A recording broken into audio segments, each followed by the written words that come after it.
Irmãos, saúde e paz. O nosso pequeno estudo de hoje é sobre a oração. Semana passada, no grupo, tivemos relatos de bênçãos de irmãos diante de dificuldades. É a fé desses irmãos alimentada por orações que eles fizeram, orações que são ouvidas pelo nosso Pai, orações de súplicas, de aflições, de angústias, de medo e orações de agradecimento também. E Jesus, ele nos mostra 3 exemplos, vários exemplos de orações no evangelho dele. Mas aqui eu separei 3 exemplos de orações que Jesus nos mostra, que é a oração sem esmorecer, a oração coletiva e a oração com sinceridade. Em Lucas, capítulo 18, do versículo 1 ao 8º, fala do dever de orar sempre e não esmorecer. É a parábola do juiz iníquo. Fala que numa cidade havia um juiz que não temia a Deus nem aos homens. E na mesma cidade havia uma viúva que ia até a ele por várias e várias vezes, insistentemente dizendo: julga minha causa. E pela sua insistência, ele julgou. E nesse mesmo capítulo, no versículo 7º, Deus fala que fará justiça aos que clamam dia e noite. Nesta parábola, Jesus nos mostra claramente que não devemos esmorecer com o dever da oração. Jesus sabe o poder da oração. E são várias as passagens de oração no Evangelho de Jesus. Tem a oração coletiva, que é em Mateus 18:20, quando Jesus fala: pois onde 2 ou 3 estiverem reunidos em meu nome, ali estarei no meio deles. Jesus nos mostra que juntos, 2, 3, 10, vários corações unidos, Jesus nos mostra a força entre irmãos, né? Esses corações entrelaçados com o mesmo objetivo. E em 1 Pedro, capítulo 4, versículo 7, é a oração com sinceridade. Jesus ensina que temos que orar com o coração, né? E o versículo diz: o fim de todas as coisas está próximo. Sede, portanto, criteriosos e sóbrios em vossas orações. E lendo o livro Nosso Lar, eu parei num parágrafo que tem tudo a ver com esse versículo que Jesus nos deixou com a sinceridade do coração, que fala o seguinte: o irmão que ora com sinceridade de coração transforma-se em um foco irradiador de energias salutares, que beneficia a si mesmo e a quem se encontra no seu campo de ação. Agora imaginemos, meus irmãos, essas energias salutares com 2, 3, 10 irmãos em orações, né? Pela humanidade, pelo planeta, nesse momento tão sofrido que todos nós estamos passando, pelos irmãos em sofrimentos que reclamam orações, e estas lhes são proveitosas porque eles sentem que há quem pense neles, sentem-se menos abandonados, menos infelizes, né? nós não podemos esmorecer nas nossas orações. E é o que nos ensina o Jesus, é o seu exemplo, a sua perseverança nas orações, durante a sua passagem, o seu ensino, né? E para fecharmos esse pequeno estudo nosso, eu vou para o livro Nosso Lar, que no capítulo 3 fala a oração coletiva. Quem tiver o livro, se puder ler todo o capítulo, eu vou ler só da página 29, da metade para o final. Conserve-se tranquilo. Todas as residências e instituições de Nosso Lar estão orando com o governador, através da audição e visão à distância. Louvemos o coração invisível do céu. Mal terminara a explicação, as 72 figuras começaram a cantar harmonioso hino, repleto de indefinível beleza. A fisionomia de Clarencio, no círculo dos veneráveis companheiros, figurou-se-me tocada de mais intensa luz. O cântico celeste constituía-se de notas angelicais, de sublimado reconhecimento. Pairavam no recinto misteriosas vibrações de paz e de alegria, que quando as notas argentinas fizeram delicioso staccato, desenhou-se ao longe, no plano elevado, um coração maravilhosamente azul, com estrias douradas. Cariciosa música, em seguida, respondia aos louvores, procedente, talvez, de esferas distantes. Foi aí que a abundante chuva de flores azuis se derramou sobre nós. Mas se fixávamos os miosotes celestiais, não conseguíamos detê-los nas mãos. As corolas minúsculas desfaziam-se de leve ao tocar-nos a fronte, experimentando eu, por minha vez, singular renovação de energias ao contato das pétalas fluídicas que me balsamizavam o coração. Terminada a sublime oração, regressei ao aposento de enfermo, amparado pelo amigo que me atendia de perto. Entretanto, não era mais o doente grave de horas antes. A primeira prece coletiva em Nosso Lar operara em mim completa transformação. Conforto inesperado envolvia-me a alma. Pela primeira vez, depois de anos consecutivos de sofrimento, o pobre coração saudoso e atormentado, à maneira de cálice muito tempo vazio, enchera-se de novo das gotas generosas do licor da esperança. Saúde e paz, meus irmãos.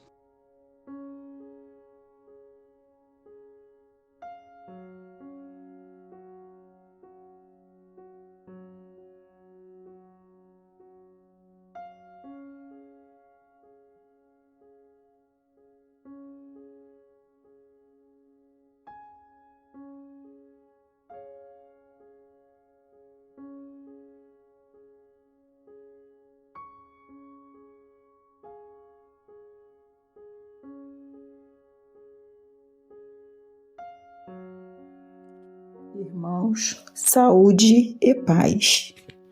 Do livro Jesus no Lar, pelo Espírito Neio Lúcio, psicografia de Francisco Cândido Xavier. O argumento justo. Este livro, ele conta pequenas histórias em que os discípulos, estavam se reunindo com Jesus. E dali surgia algum acontecimento, alguma dificuldade, e aí Jesus os orientava. Então vamos à leitura. O argumento justo. À noite, em casa de Simão, transparecia um véu de tristeza na maioria dos semblantes.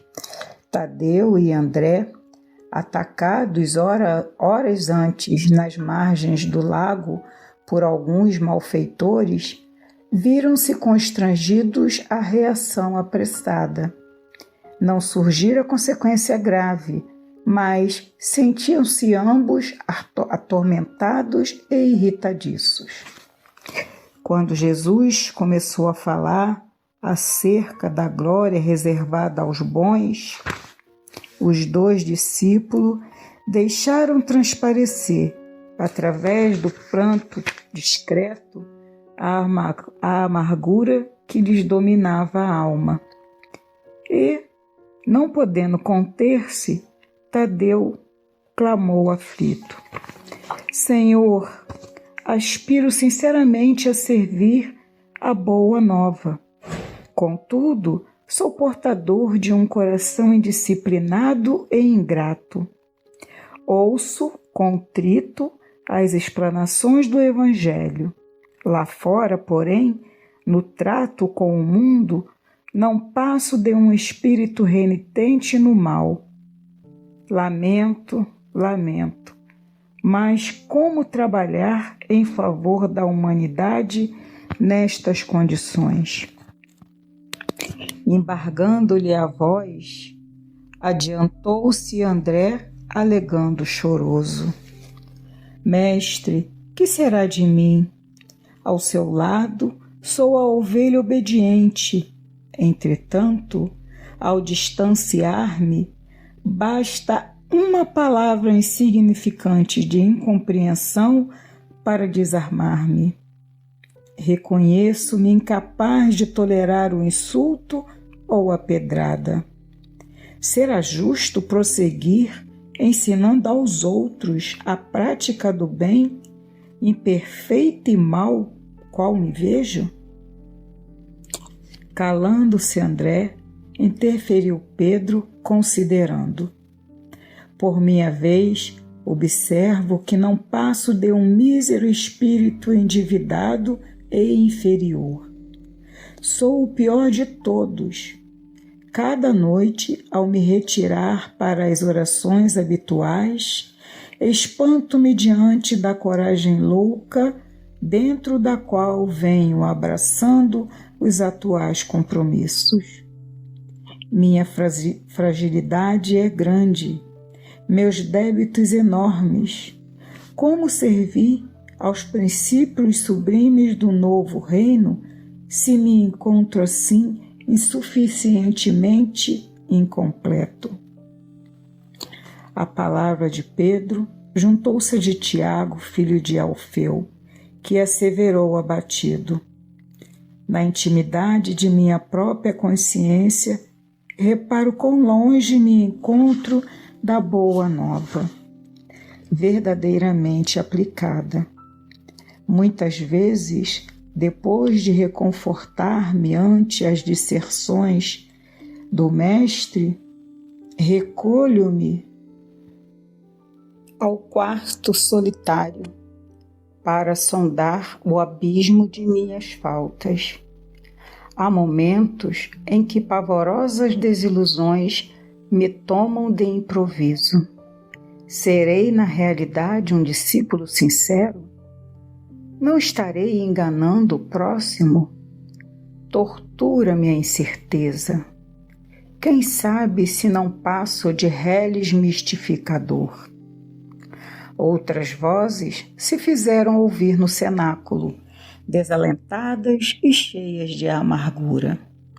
Jesus, porém, após assinalar as opiniões ali enunciadas, entre o desânimo e o desapontamento, sorriu, tocando de bom humor, e esclareceu: Em verdade, o paraíso que sonhamos ainda vem muito longe. e não vejo aqui nenhum companheiro alado. A meu parecer, os anjos, na indumentária celeste, ainda não encontram domicílio no chão áspero e escuro em que pisamos.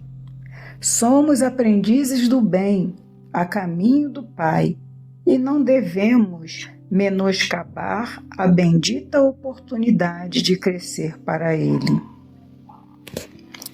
Mas, se vocês se declaram fracos, devedores, endurecidos e maus, e não são os primeiros a trabalhar para se fazerem fortes, redimidos, dedicados e bons em favor da obra geral de salvação, não me parece que os anjos devam descer da glória dos cimos para substituir-nos no campo de lições da terra.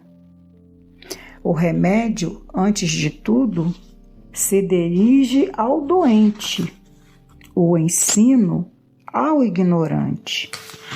De outro modo, penso, a boa nova de salvação se perderia por inadequada e inútil. As lágrimas dos discípulos transformaram-se em intenso rubor a irradiar-se da fisionomia de todos, e uma oração sentida do amigo divino imprimiu ponto final ao assunto. Que maravilha, né, o texto, meus irmãos? Nós vemos aí o quanto que Deus nunca para trabalhar os nossos defeitos, mas sim, uma vez que nós venhamos a reconhecê-los, Ele aponta a solução para nos livrarmos dele. Como nós nos identificamos, não é mesmo, com os defeitos e obstáculos citados pelos discípulos? Somente cada um de nós pode avaliar o quão difícil é permanecermos firmes no propósito de santificação. Sim, santificação, porque essa é a promessa de Jesus para cada um de nós. Como o mestre bem citou no texto, somos aprendizes do bem, a caminho do Pai Celestial. Nós temos também aqui uma passagem que vai acrescentar ao nosso estudo. Ela está no Velho Testamento, em Miqueias, capítulo 7, versículo 18, que assim diz: Ó Deus, não há outro Deus como tu, pois perdoas os pecados e as maldades daqueles do teu povo que ficaram vivos. Tu não continuas irado para sempre, mas tens prazer em nos mostrar sempre o teu amor. Novamente, terás compaixão de nós, acabarás com as nossas maldades e jogarás os nossos pecados no fundo do mar. Como prometeste antigamente aos nossos antepassados, tu serás fiel e mostrarás o teu amor a nós, a todos nós. Concluindo então o estudo da noite de hoje, em Cristo é importantíssimo não desistirmos de nós mesmos. Por que em Cristo? Porque Cristo é a máxima, é o exemplo que Deus mandou para a gente de tudo quanto nós ainda poderemos ser.